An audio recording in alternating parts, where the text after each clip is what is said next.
बहुत समय पहले की बात है। पालम नगर में एक धनी साहूकार रहता था। उसके 4 बेटे थे, परंतु साहूकार अपने सबसे छोटे बेटे और बहू के साथ रहता था। उसके चारों बेटे और तीनों बहुएं साधारण बुद्धि की थीं, परंतु सबसे छोटी बहू, जिसका नाम दुर्गा था, वो बहुत ही चतुर और बुद्धिमान होने के साथ साथ बहुत ही बहादुर भी थी। तलवारबाजी, तीरंदाजी और घुड़सवारी, ये सब उसने बचपन से ही सीख रखा था और वो अपने ससुर की सबसे लाडली भी थी। ससुर जी उसे अपनी बेटी की तरह प्यार करते थे और वो भी अपने ससुर को पिता की तरह ही मानती थी। दोनों के इस स्नेह से बाकी तीनों बड़ी बहुएं और बेटे बहुत ही ईर्ष्या करते थे। उन्हें लगता था कि कहीं ऐसा ना हो कि छोटी बहू दुर्गा पिताजी को बहला फुसलाकर सारी जमीन जायदाद अपने नाम करवा ले। इसी डर से तीनों बड़े बेटों और बहुओं ने एक षड्यंत्र रचकर अपने पिता की सारी जमीन और व्यापार अपने कब्जे में कर लिया और अपने पिता और सबसे छोटे बेटे और बहू को घर से निकल जाने के लिए कह दिया। बेटों के इस व्यवहार से साहूकार बहुत ही दुखी हुआ, परंतु उसे लगा कि यही भाग्य का लिखा है। बेटे ने कहा कि तुम तीनों को घर से जाना होगा और घर से तुम कुछ भी नहीं ले जा सकते सिवाय अपने शरीर पर पहने कपड़ों और आभूषणों के। ये सुनकर वो तीनों बहुत ही दुखी हुए, परंतु इस बात को मानने के अलावा उनके पास कोई चारा नहीं था। चलते समय छोटी बहू ने कहा कि वो रास्ते के लिए कुछ रोटियां बना सकती है। इस पर किसी को कोई ऐतराज नहीं था। दुर्गा ने जब रोटियों के लिए आटा गूथा, तब आटे में 4 बहुमूल्य माणिक छिपा दिए जो उसके ससुर के पास ही थे, और फिर उस आटे की रोटियां बनाकर पोटली में बांध ली। उन बहुमूल्य माणिकों के बारे में किसी को कुछ पता ना चल सका। इसके बाद वो लोग घर से निकल गए। पूरे राज्य में सब लोग साहूकार को जानते थे, इसीलिए जग हसाई के डर से उन तीनों ने वो राज्य छोड़ने का फैसला लिया। सारा दिन चलने के बाद वे एक दूसरे राज्य में पहुंचे। अब रात हो चुकी थी तो साहूकार ने अपने परिवार के साथ एक धर्मशाला में डेरा डाला और खा पी कर सो गए। सुबह साहूकार ने अपनी बहू से कहा, जो कुछ गहने तुमने शरीर पर पहने हैं वे सब दे दो। उन्हें बेचकर मैं कुछ खाने पीने का सामान और पहनने के लिए कपड़े आदि खरीद कर लाता हूँ। पिताजी, आपको गहने बेचने की कोई आवश्यकता नहीं है। ये माणिक लीजिए और उसे बेचकर खाने पीने का सामान खरीदिए और आप अपना व्यापार भी शुरू करिए। दुर्गा ने एक माणिक साहूकार को देते हुए ये सब बातें कही। साहूकार ने माणिक ले लिया और बाजार की तरफ चल दिया। साहूकार ने सोचा, यह बहुत ही मूल्यवान मालिक है, इसका मूल्य कोई बड़ा जौहरी ही दे सकता है। वह उस राज्य के सबसे बड़े जौहरी की दुकान पर पहुंच गया। माणिक को देखते ही जौहरी की आंखों में चमक आ गई। वो सोचने लगा, ये माणिक किसी भी तरह से इससे हासिल करना होगा। वह जौहरी असल में एक चोर था। उसने साहूकार की खूब आवभगत की और बोला, यह माणिक बहुत ही बहुमूल्य है, इसके लिए मुझे घर से सोने की मोहरें मंगवानी पड़ेंगी, और नौकर को भेज दिया मोहरें लाने के लिए। अब वह साहूकार को एक दूसरे कमरे में ले गया। वहां पर एक तख्त रखा था। उस तख्त के नीचे एक तहखाना था। साहूकार ने कहा, आप जब तक नौकर आता है इस तख्त पर बैठकर आराम कीजिए, मैं आपके लिए शरबत और पानी भिजवाता हूँ। जौहरी वहां से चला गया।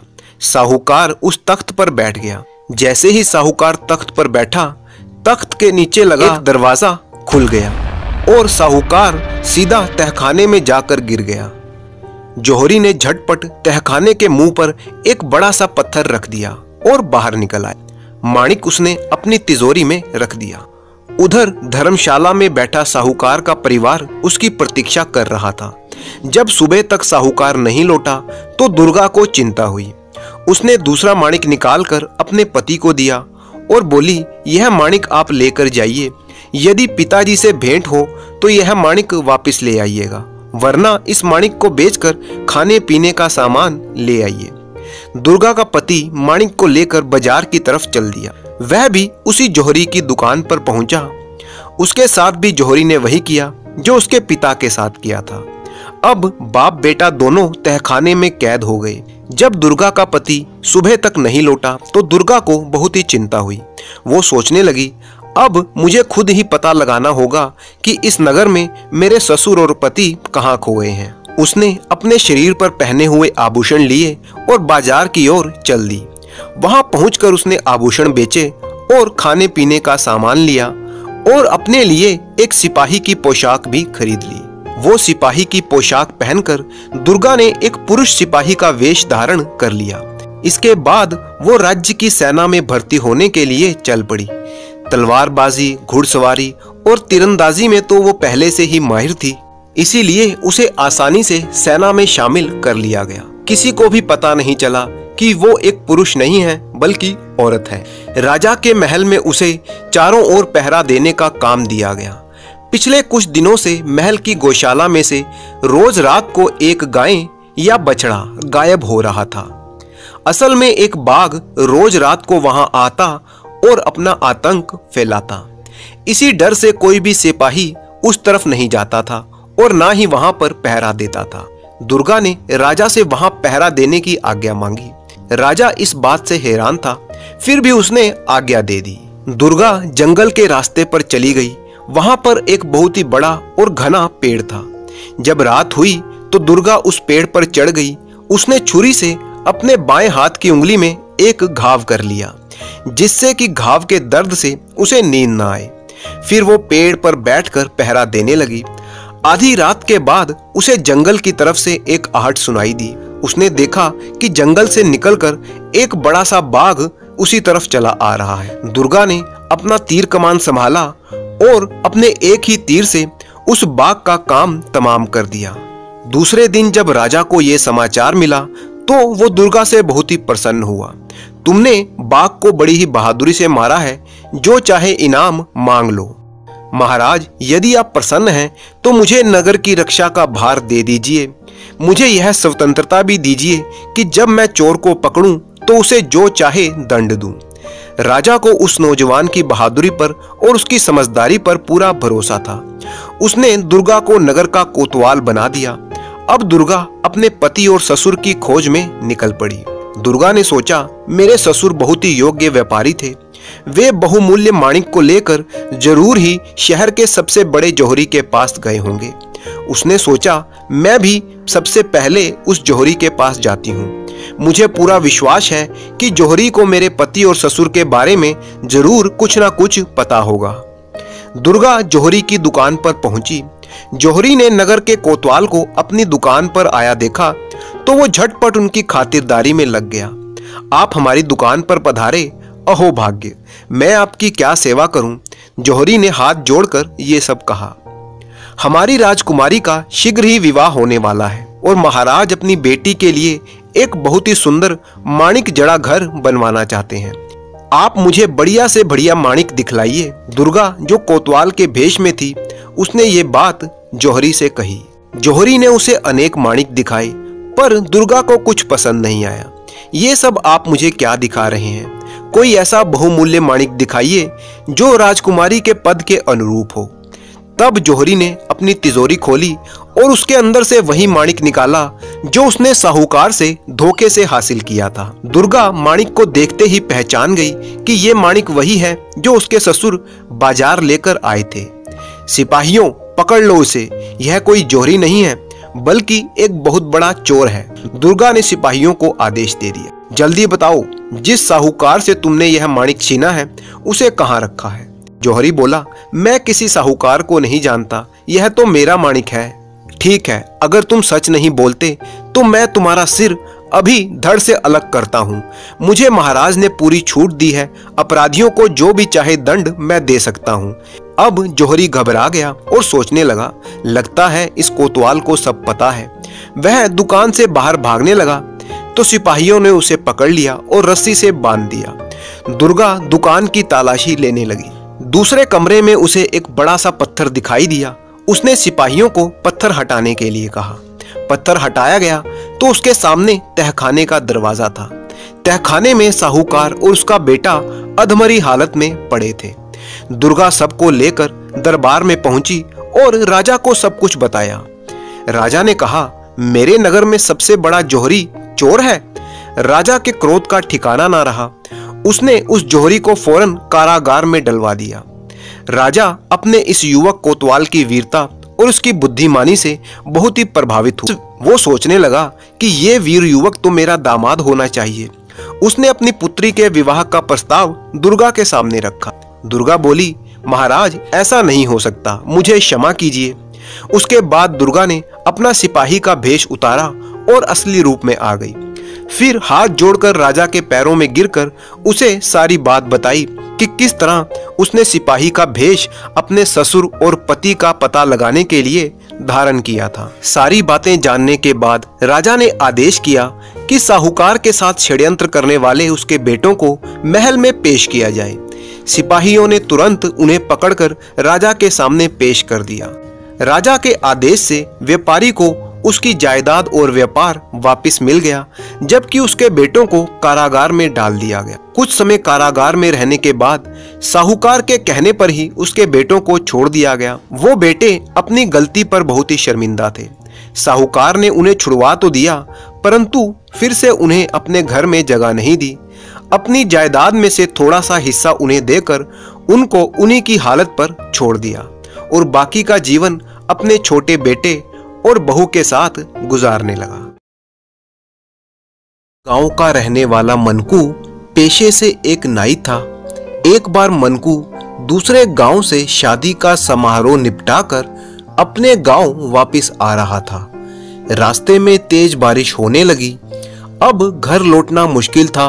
मनकू ने एक धर्मशाला में ठहरने का विचार किया। वो धर्मशाला जा पहुंचा। भोजन करने के बाद वहीं उसकी मुलाकात दो लोगों से हुई। उनके नाम लग्गू और भग्गू थे। भोजन के बाद उनसे वार्तालाप शुरू हुआ। लग्गू ने कहा, भाई मुसाफिर, अपनी तो उम्र गुजर गई पर कभी चैन नहीं मिला। रोज का कमाना और रोज का खाना है। भग्गू ने कहा, अपना भी यही हाल है तुम्हारे साथ रहकर। मनकू बोला, भाई काम क्या करते हो तुम दोनों? हम क्या बताएं भाई, कहीं कोई नौकरी तो हम करते नहीं। भगवान ने थोड़ी सी बुद्धि दी है तो बस उसी के सहारे गुजारा कर लेते हैं। फिर भी कोई तो काम करते होगे। किसी को ना बताओ तो बताएं।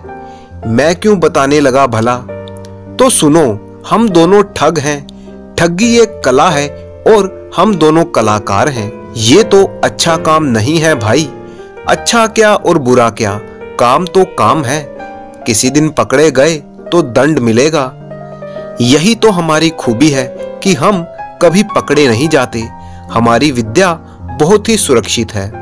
हम अपने शिकार को पता ही नहीं चलने देते कि हमने उसे ठग लिया है। मनकू ने चौंक कर कहा, ऐसा कैसे हो सकता है कि तुम किसी को ठगो और उसे पता ही ना चले? यही तो हमारी खूबी है। तुम चाहो तो कल हमारे साथ रहकर देख लो कि हम किस तरह अपनी कलाकारी दिखाते हैं। जरूर भाई, तुमसे तो कुछ सीखने को मिलेगा। फिर तो खूब जमेगी जब तुम हमारे साथ होगे। इस प्रकार बातें करते करते वो तीनों सो गए। सवेरा हुआ और तीनों अपने नित्य कर्मों से फारिग हुए। लग्गू ने कहा, अब चले भाई, कुछ खा पी लेते हैं। भग्गू बोला, चलो भाई, आज इन भाई साहब को भी दिखा दें कि हम क्या चीज हैं। और तीनों वहां से चल पड़े और बाजार में पहुंचे। मनकू ने कहा, भाई कोई बखेड़ा मत कर देना, मुझे बस बुद्धि का प्रयोग देखना है, झगड़ा नहीं करना।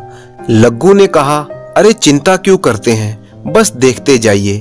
अच्छा भाई भग्गू, मैं चलता हूँ उस हलवाई के पास। जाओ भाई, तरकीब नंबर 7 लगाना। लग्गू चला गया हलवाई के पास। उसने कड़क कर कहा, तेरा नाम घूरन हलवाई है? हलवाई बोला, हाँ भाई, क्या काम है? मैं राजमहल से आया हूँ। महाराज के पास तुम्हारी शिकायत पहुंची है कि तुम मिठाई बनाने में मिलावट करते हो। ये झूठ है सरकार। हलवाई हाथ जोड़ने लगा।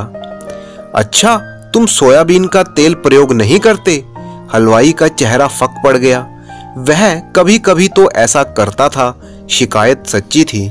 राज दरबार चलोगे या अपनी मिठाइयों को भेजोगे? देखो, मैं तुम्हारी तरह ही एक नौकर हूँ, साधारण आदमी हूँ। मैं नहीं चाहता कि तुम्हारा कुछ बुरा हो। तुम्हें एक राय देता हूँ कि तुम अपनी दुकान से कुछ शुद्ध मिठाइयां भरकर किसी के हाथ या खुद दरबार चले जाओ। महाराज वह मिठाई खाकर देखेंगे और तुम साफ बच निकलोगे। ठीक है? हलवाई खुश हो गया। युक्ति तो अच्छी थी। सरकार, मैं किसे भेजूं? अकेला आदमी हूं। खुद गया तो 2-3 दिन में लौट पाऊंगा। दुकान बंद रहेगी, धंधे पर असर पड़ेगा। अब इसमें मैं क्या कर सकता हूं? सरकार, आप तो उधर ही जा रहे हैं। हलवाई ने खुशामद करते हुए कहा, मुझ गरीब पर दया कीजिए। मैं कुछ मिठाई बांध देता हूं, आप लेकर चले जाइए। थोड़ा कष्ट तो जरूर होगा। भाई, मैं क्या बताऊं, मेरा तो काम सूचना देना है, जो मैंने दे दी। अब तो सैनिक ही आएंगे। सरकार, आपको मेरी दुआएं लगेगी।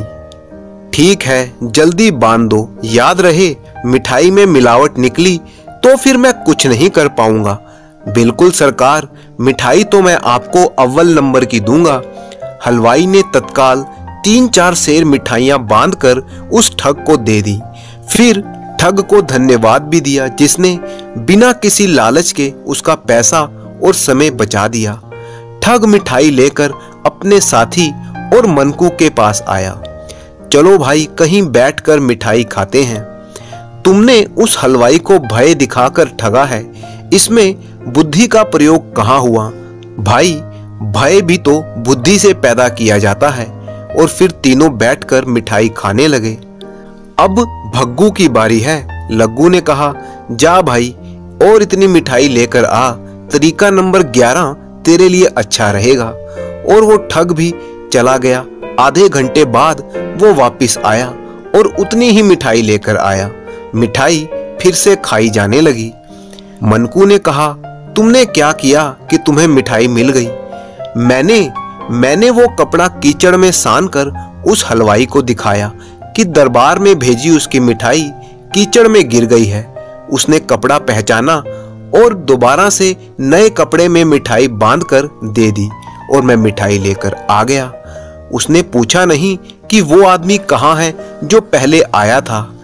पूछा, मैंने कहा कि उसे ठोकर लगी, तभी तो वो कीचड़ में गिरा। उसके पैर में मोच आई है और उसी ने मुझे ये कपड़ा देकर भेजा है। भाई, यहाँ तो थोड़ी सी बुद्धि का प्रयोग हुआ है। लग्गू ने चिढ़कर कहा, तो भैया ज्यादा बुद्धि का प्रयोग तुम ही दिखा दो, हम भी तो देखें कि बुद्धि किस प्रकार काम करती है। मनकू ने कहा, आओ मेरे साथ बाजार चलते हैं। तीनों फिर से बाजार पहुंचे और इस बार किसी दूसरे हलवाई के पास गए। उस हलवाई से मनकू ने कहा, भाई सुना है तुम्हारी दुकान पर शुद्ध घी की मिठाइयां मिलती हैं, धार्मिक कार्यों में प्रयोग करने के योग्य, जैसे प्रसाद के लिए। हाँ जी, आप निश्चिंत होकर हमारे यहाँ से मिठाई ले जाइए। आप देख ही रहे हैं कि हमारे यहाँ सफाई का कितना ज्यादा ध्यान रखा जाता है। एक भी मक्खी आपको नजर नहीं आएगी। हमारे यहाँ से धार्मिक कार्यों के लिए ही मिठाई बिकती है। मैं सोच रहा हूँ कि प्रसाद के लिए क्या मिठाई लूं। बेसन के लड्डू ले सकते हैं। ठीक है, 5 किलो दे दो। हलवाई बेसन के लड्डू तोलने लगा। ठहरो ठहरो, बेसन के लड्डू छोड़ो, बूंदी के लड्डू दे दो। हलवाई ने बेसन के लड्डू हटाकर बूंदी के लड्डू तोलना शुरू किए। वैसे रसगुल्ले भी उत्तम प्रसाद होता है, पर वह शायद आपके पास ना हो। है क्यों नहीं जी, आप रसगुल्ले ही ले लीजिए ना। हलवाई ने लड्डू छोड़े और रसगुल्ले तोलने लगा। एक बात तो है, देवी देवताओं को जितना प्रिय शहद होता है, उतनी ही प्रिय शहद की तरह मीठी जलेबी, और वो भी ताजी ताजी। पर आपके पास तो ताजी नहीं होंगी, अभी सुबह ही तो बनवाई हैं। फिर भी आप कहें तो ताजी बनवा देंगे, समय ही कितना लगता है। अरे नहीं, क्यों कष्ट करते हैं, ऐसा ना करें। आप रसगुल्ले रहने दें और जो जलेबियां हैं वही तोल दें। 5 किलो ना भी हो तो भी चलेगा, क्योंकि जलेबियां तो जलेबियां ही होती हैं, घुमावदार, रसीली, अद्भुत मिठास। सो तो है, लीजिए, आप जलेबियां ही लीजिए, रसगुल्ले रहने दीजिए। हलवाई ने जलेबियां तोल दी तो वो 4 किलो हुई। धन्यवाद, आपने बहुत कष्ट उठाया, अब मैं चलता हूँ। मनकू ने जलेबियां उठाई और वापस चल दिया। हलवाई ने हंसकर कहा, भाई आप पैसा देना भूल गए शायद। मनकू बोला, पैसे किस चीज के भाई? जो आप ले जा रहे हैं जलेबियों के। पर जलेबियां तो मैंने रसगुल्लों के बदले ली हैं, भूल गए? नहीं भूला तो रसगुल्लों के ही पैसे दे दीजिए। आप फिर भूल रहे हैं, रसगुल्ले बूंदी के लड्डुओं के बदले में दिए थे ना। ये भी ठीक है। हलवाई अपना सिर खुजाने लगा, और बूंदी के लड्डू आपने बेसन के बदले लिए। मैं ही गलती कर रहा हूँ, मुझे तो बेसन के लड्डुओं के पैसे मांगने चाहिए। मनकू ने कहा, वही तो मैं कह रहा हूँ। हलवाई ने नरम स्वर में कहा, चलिए गलती के लिए क्षमा चाहता हूँ, आप बेसन के लड्डू के पैसे दे दीजिए। आप भी कमाल करते हैं, मैंने बेसन के लड्डू लिए ही कहाँ, वो तो आपके सामने ज्यों के त्यों तुले हुए रखे हैं, उनके पैसे क्यों? ये भी ठीक है। हलवाई ने बेसन के लड्डू सामने रखे देखे, जो चीज आपने ली ही नहीं उसकी कीमत क्यों देने लगे? मुझसे ही कोई भूल हो रही है, आप जाइए। मनकू ने कहा, धन्यवाद। लग्गू और भग्गू भी उनके साथ थे। उन्हें मानना पड़ा कि बुद्धि से किया हुआ कार्य अद्भुत था। वे हैरान थे कि मनकू ने किस तरह से अपनी बातों के जाल में उस हलवाई को फंसा दिया। तीनों शहर से बाहर गए और एक पेड़ के नीचे बैठकर जलेबियां खाने लगे। मान गए गुरु, आपने तो कमाल कर दिया। तीनों ने जमकर जलेबियां खाई। अब जरा आराम कर लेते हैं, थक गए हैं, पेट भी भरा हुआ है। बिल्कुल ठीक, धूप भी तो हो रही है, पेड़ की शीतल छाया और कैसी लुभावनी हवा चल रही है, नींद भी अच्छी आएगी। और फिर वो तीनों अपने पेट पर हाथ फिराते हुए लेट गए। कुछ देर आराम करने के बाद वो तीनों उठे और उन्होंने मनकू से कहा, भाई मान गए, आज से हम तुम्हें अपना गुरु मानते हैं। वास्तव में तुम बहुत ही बुद्धिमान हो। ये बात सुनकर मनकू मुस्कुरा उठा और वहां से चलने लगा। भाई अपनी कोई सीख तो देते जाओ, आज से तुम हमारे गुरु जो हो। तो भाई ये ठगी का काम छोड़ दो और कोई मेहनत का काम शुरू कर दो, वरना किसी दिन भारी संकट में फंस जाओगे। ये बात सुनकर दोनों ने वचन दिया कि आज के बाद वो ठगी नहीं करेंगे और परिश्रम और बुद्धि से ही अपना जीवन यापन करेंगे। मनकू अपने गांव की तरफ चला गया।